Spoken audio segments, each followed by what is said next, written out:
ముఖ్యమంత్రి చంద్రబాబు నాయుడు ఈ రోజు బాపట్ల జిల్లా చినగంజాం మండలం కొత్తగొల్లపాలెంలో ఎన్టీఆర్ భరోసా పింఛన్లు పంపిణీ కార్యక్రమంలో పాల్గొన్నారు. పలువురు లబ్ధిదారుల ఇళ్లకు వెళ్లి పింఛన్లు అందజేసి వారి సమస్యలను స్వయంగా అడిగి తెలుసుకున్నారు. అనంతరం జరిగిన సభలో ఆయన పాల్గొన్నారు. ఈ సందర్భంగా సీఎం మాట్లాడుతూ ప్రజలే ముందని ఆ తర్వాతే మిగతా పనులని అన్నారు. రాష్ట్ర పునర్నిర్మాణం చేపట్టే బాధ్యత తీసుకుంటానని గతంలో చెప్పానని, ఆ మాట ప్రకారమే ముందుకు వెళ్తున్నామని చెప్పారు. పెంచిన పింఛన్లను గత ఏప్రిల్ నుంచే అమలు చేస్తున్నామని, దివ్యాంగులకు 6,000 రూపాయలు పింఛన్ ఇస్తున్నామని అన్నారు. 1.5 కోటి కుటుంబాలకు గాను 64 లక్షల మందికి పింఛన్లు అందజేస్తున్నామని, పింఛన్ల కోసం ఏడాదికి 33,100 కోట్ల రూపాయలు ఖర్చవుతుందన్నారు. పేదలకు అండగా నిలవాలనే ఉద్దేశంతో పెన్షన్ నిబంధనలు ప్రజలకు అనుగుణంగా సరళీకృతం చేశామన్నారు.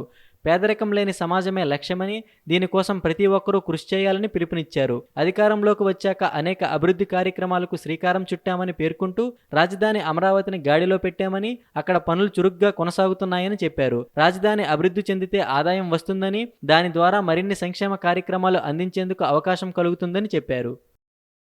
కానీ ఒక నూతనమైన నిర్వచనం ఇచ్చి మొదటి తారీఖు వస్తే ప్రజల సేవలో అందరూ ఉండాలని పేరు కూడా ప్రజాసేవలో అనే పేరు పెట్టి 7 గంటలకు మీ తలుపు దట్టి మీకు డబ్బులు ఇచ్చే కార్యక్రమాన్ని ఏర్పాటు చేశాను. కలెక్టర్ దగ్గర నుంచి, మంత్రి దగ్గర నుంచి, కింది స్థాయిలో ఉండే అధికార యంత్రాంగం, రాజకీయ ప్రతినిధులు అందరూ కూడా మీ దగ్గరికి రావాలి, మీ దర్శనం చేసుకోవాలి.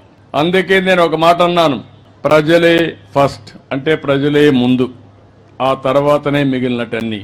ఆ నినాదంతో ఇప్పటికి 10వ నెల నేను అమరావతిలో ఉంటే, ఏసీ రూమ్లో ఉంటే 2 రోజుల తర్వాత మా మంత్రులంతా నన్ను తిట్టుకొని ఈయన ఏసీ రూమ్లో ఉన్నాడు అని వీళ్ళు కూడా ఎగ్గొట్టే పరిస్థితి వస్తుంది. నేను ముందుండి నడిపించాలనే ఉద్దేశంతో క్షేత్రస్థాయిలో నేను పనిచేస్తున్నాను. ఎప్పుడు కూడా యుద్ధం చేసేటప్పుడు సైన్యాధిపతి ముందుండకపోతే యుద్ధంలో జయించలేము. మళ్ళీ ఈ రాష్ట్రాన్ని పునర్నిర్మాణం చేసి మీ జీవితాల్లో వెలుగు చూపించే బాధ్యత నేను తీసుకుంటానని ఆ రోజు చెప్పాను. ఆ మాట ప్రకారం ముందుకు పోతున్నాం. నేను వచ్చిన మొట్టమొదటిసారిగా మీరు గుర్తుపెట్టుకోండి, డబ్బులు లేవు, జీతాలు కూడా ఇవ్వగలుగుతామా లేదా నాకే అనుమానం. కానీ ఒక్క మాట చెప్పాను, ఏప్రిల్ నుంచి పింఛన్ ఇస్తానని చెప్పాను. ముందు మీకు న్యాయం చేయాలని ఆ రోజు నేను చెప్పాను. ఈ పింఛన్ అనేది కూడా అందరూ ఆలోచించుకోవాలి. వచ్చిన 63 లక్షల మందికి పింఛన్లు వస్తున్నాయి. మీరు ఒక్కసారి ఆలోచించుకోవాల్సిన అవసరం ఉంది. వేరే రాష్ట్రాల్లో ఇస్తున్నారా, ఇస్తే ఎంత ఇస్తున్నారు అని మీరందరూ గుర్తుపెట్టుకోవాల్సిన అవసరం ఉంది.